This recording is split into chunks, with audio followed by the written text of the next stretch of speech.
Hello, welcome to COCSTV, Children of Change, Stop the Violence. I'm Paul, 63 years old. Most consider me as an OG, and I'm passionate about creating a world free from violence, starting one community, one child at a time. In this podcast, we'll dive deep into important discussions on the day to day violence in our communities and our city. We'll speak on how we can stop the cycle of violence, stand up against injustice. I believe that change can start with us. Together, we can make a difference. Join us as we explore what needs to change and what you're fed up about. Let's spark meaningful conversation, inspire actions towards a safer and more peaceful future. At this time, allow me to introduce you to my co host, my good friend, Marcus. Please tell us a little something about yourself and how you came to COC STV. Hello, everybody. I'm Marcus. One day, Paul came to me and explained a great idea he had in regards to spreading awareness about the violence plaguing our community and our children, as well as giving a voice for those that want to share their opinion on the many issues that they feel that need to be brought up. With such a great idea, I felt like I had to be a part of such a great endeavor. We felt like it's time for there to be a platform for those to voice their opinion on the many issues they felt like they needed to be heard. Join us and help us stop the violence together. Good day, everybody. My name is Marcus. This is Paul. And thank you for joining us on Children of Change, Stop the Violence. Yes, sir. We're going to get started. Let's go, Marcus. Pleasure having you here today. We're going to do this all over again. We seem like we're making this a weekly thing, which is wonderful, bro. So we want, to let people know what we're talking, thinking about today, what's on our mind, what we're fed up about, what stop the violence that affecting our community and our kids. Today, it seems like we got off a little track. We were first thinking about talking about something about Black history. We went from Black history to Valentine's. We went from Valentine's to religion. I thought religion was pretty. I think we're going to hit a lot of toes on this one, bro. We're going to have a lot of people screaming, "What the fuck are you guys talking about?"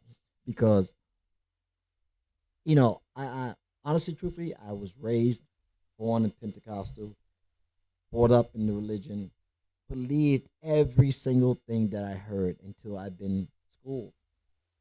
And I got hit upside the head with some serious shit from one of our coworkers. You know who I'm talking about. This brother he's got some knowledge. And the knowledge he gave us, bro, is like, ooh, makes me stop and think. But what's your opinion? I want to see what you're fed up about today. No. What are you fed up about? Bro. Though you started it, so that's how we're going to do it. What are Bro, you fed up listen. about? I'll go afterwards. Listen, let's stay on the religious thing because this shit has just had me going. We were just talking about this a few minutes ago. Mhm. Bro, all the stuff that, like I said, I was brought up in the church. Everything I was taught, everything that I learned, it as an adult, doing research, listening to other people who have knowledge more than way beyond my understanding, schooled me.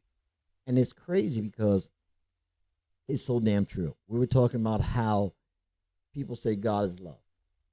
But if God loved us so much, then why is it that so much he has done so much shit to us? Let's just put it out there. God has apparently, from the first time around with Noah, destroyed the world because we got too evil. So if that was the case, why the fuck hasn't he destroyed the world now? Because, bro, we can't get more evil than we are right now. I mean, with that, all I can say is, the Bible says that he promised never to do that ever again. So that's probably why he With hasn't water. done it again. He said the next time we destroy the world with fire. Oh, you're right. There is that technicality. I mean, we all look back and say, oh, it's going to be the nuclear bomb. But shit, with the fucking AI shit they're creating now, bro. It doesn't need to be AI. Look at global warming. We don't need to wait that long.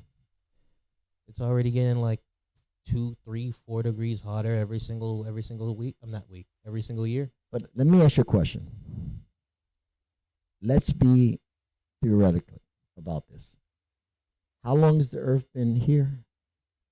How long have we? What's the maximum number that's been tagged onto the Earth?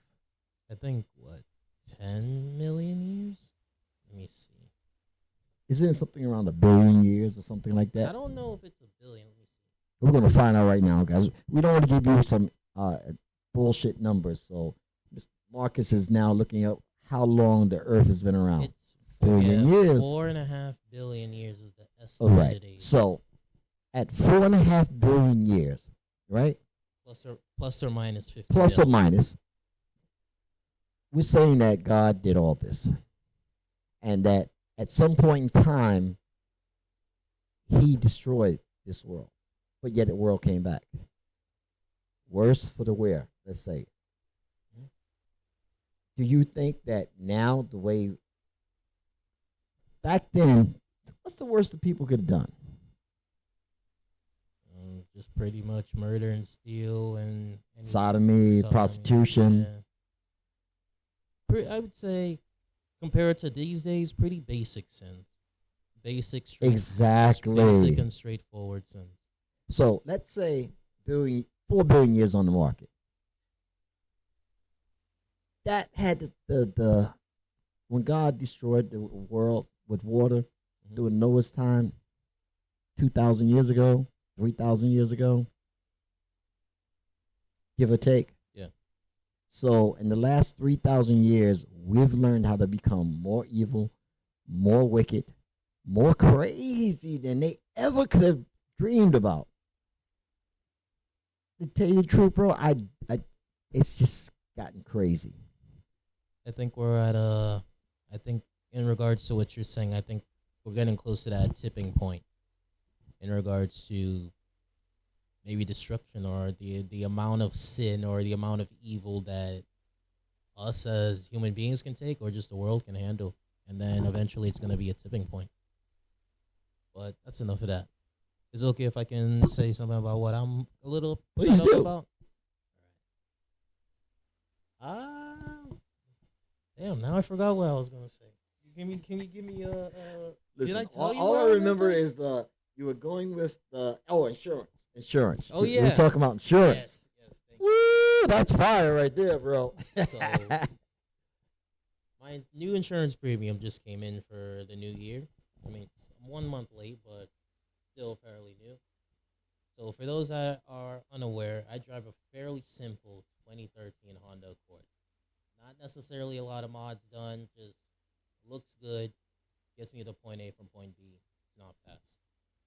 Just a regular Accord. Thank you.